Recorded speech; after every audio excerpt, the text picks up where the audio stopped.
Ziurrenik, gauzen eta jendeen benetako funtsa, arazoi heltzeko eta aterabidea emateko dugun moduan ikusten da ondoen.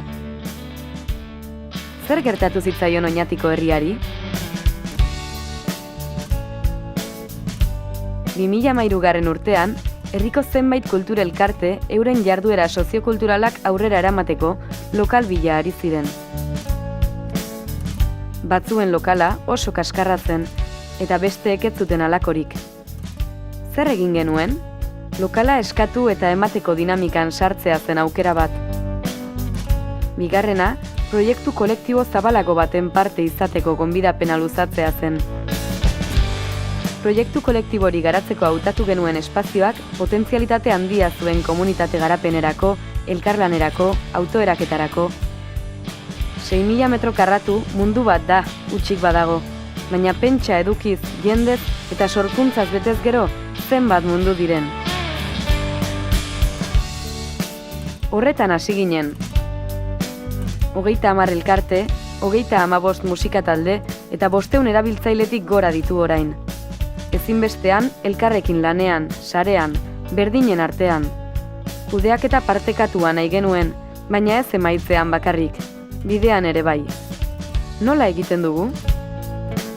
Udalaren zeregin nagusiena, eraikinaren mantenimendua da.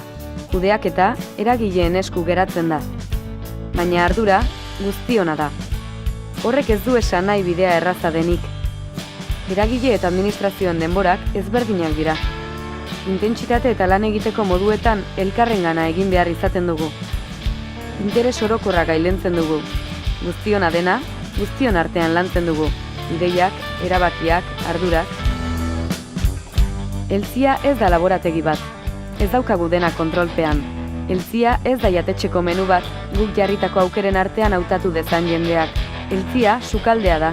Osagaiak guztion artean hautatu, zikindu eta probatzen ditugu. Esperimentatzen ari gara, guztiontzako ikasketa prozesu bat da.